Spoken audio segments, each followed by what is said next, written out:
You have been married to Jungkook for 6 months now. A quiet, composed man with a face sculptured by gods and a heart locked behind high walls. He is polite, he is respectful, he never yells, but he is cold, too cold, like a winter morning with no sun. He sleeps next to you, but never touches you. He talks to you, but only like a roommate.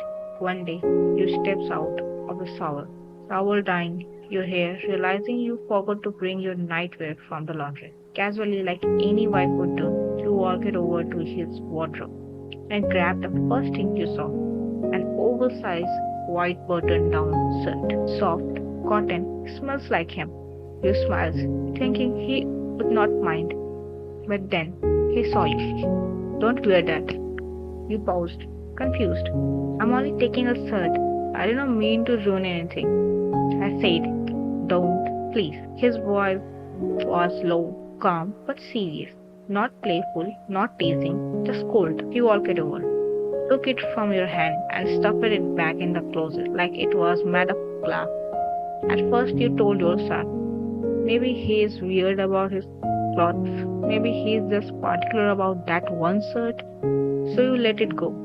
But then it happened again and again. Every time you reached for one of his oversized shirts, he gently but firmly stopped you. No explanation, no emotion, just rejection. And that's when it started to hurt. Because in most marriages, borrowing your partner's shirt is cute. It means intimacy, comfort, feeling close. You watched friends posting couple selfies in matching hoodies. You saw couples on TV cuddles in each other's clothes, and all you got was distance. You began noticing other things. He never asked you to do his laundry. He never wore your gift. He never said anything that felt like him. And one night, as you lay in bed with your back to him, holding back tears, you thought, why does this feel like I'm living with a stranger? Now the shirt wasn't just a shirt anymore. It became a symbol of what you could not touch, a proof that he was still uncomfortable to share anything with you. Your heart whispered things you did not want to hear. Was he even in love with me? Am I just here because it was convenient? Without realizing, a drop taking turn into flood now. Every small rejection, every silence at dinner, every night he turned it away in bed. It all started piling up, and it all began with a single shirt. You try everything to convince yourself, but when you was talking to your friends, you said, he must be hiding something or someone. You hate yourself for wondering, was there someone before you or with you? Next day, in the rainy evening, you did not mean to go throughout his closet, but after months of coldness and unanswered questions, you were tired of pretending everything was fine. You were not looking to start a fight. You just wanted one piece of him that felt real. And then you saw it. A small black box tucked far behind his winter coats. It looked untouched, secret. You hesitated. Maybe I should not. But your fingers moved before your thoughts could stop them. Inside the box were a faded grey university hoodie, folded neatly, a stack of old Polaroids, Jungkook with some girl. They looked happy, carefree, and in love. And one shirt, the same shirt he stopped you from wearing the very first time. Your breath caught. She wore it in almost every photo. She looked beautiful in it. She looked like she belonged to him. That's when the heartbreak hit. He was not cold because he did not love you. He was cold because he was still holding on to her. You did not scream. You just walked out of the room, holding a photo and a shirt, and stood in front of him as he came in, soaked from the rain. His face paled the second he saw what was in your hand. I was not trying to invade your privacy. I just wanted to know why I always feel like a guest in my own marriage. And now I know. He said nothing. Just stared, rainwater dripping from his hair, jaw clenched, throat tight. After a long pause, he whispered. And then slowly, painfully, the words poured out. She was my fiancée. We were together for 5 years. She loved wearing my shirts. Every morning, she would steal them and say, they smell like home. One evening, she went out for coffee. Just a 10-minute walk. A truck driver ran the red light. She died on the spot. That shirt she was wearing, it was this one.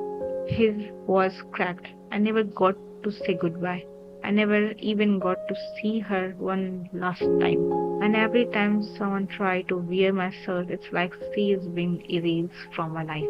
You stood froze. The room suddenly felt colder than ever. But this time, you were not angry. You were heartbroken with him.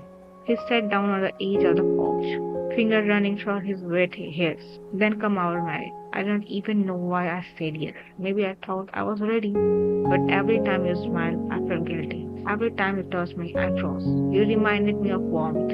And that scared me because I started wanting it again. I wanted you, but I was afraid that loving you meant letting her go. And I was not ready. Now you understand that shirt wasn't just a cloth for him. It was the last memory of the life he would lost in seconds.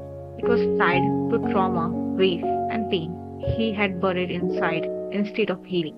He was not keeping you out because you were not enough. He was keeping you out because he did not want to replace someone he never got to say goodbye to. And now the truth was out, and he was shaking, rocking, waiting for you to walk away. Would you? Of course not. Because you saw something in him now. Not coldness, not fear, and love buried under loss. You kneel behind him, tears rolling down both your cheeks. She would not want you to stop living Jungkook. She would not want you to freeze your heart. The silence after Jungkook's confession was heavier than any argument you would ever have. He sat on the floor, knee bended, face hidden in his palm. His shoulders trembled, but no sound came out. The kind of grief that has been silent for so long, it does not even know how to scream anymore. You sat behind him, gently placed your hand on his breast. He flickered out of guilt, but you did not move your hand away. You have been carrying this alone all this time? He finally looked at you, eyes swollen, lashes white. I do not know how to love you without hurting her memory. I just froze. I thought if I gave you more of me, I would lose her all over again. That's when you realize all those months of coldness were not rejection. They were fear, conflict, guilt, grief. You slowly reached for his hand, the same one that used to brush past yours without lingering. This time you held it. Loving me does not mean you stop loving her. Your past, it's part of you. I never wanted to replace her, Jungkook. I just wanted to be part of the life you are building after. Tears rolled down his cheeks, but for the first time, they were not just sorrow, they were relief. He whispered something so softly, you almost did not hear it. I was so scared I forgot how she smelled. And then you come, and everything started to feel warm again, and I hated myself for it.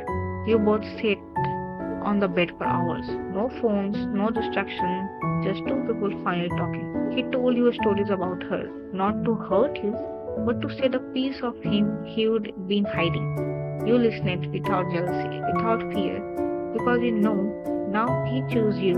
He just did not know how to let himself love you. And then you placed your head on his chest that night. He did not pull away. His arm wrapped about you, his arm wrapped around you. For the first time, he held you like he meant it. Tight, real, like he finally wanted you to stay. We all know healing did not happen overnight, but it happened that night, and every day after. He tried in small pieces way. He started texting you during work hour. Did you eat? Come take a nap. Miss your annoying voice.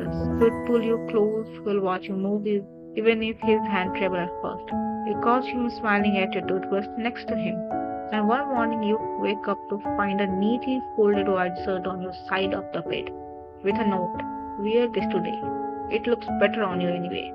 You slip into it, the fibers oversized and warm. And finally, his past had made space for you present.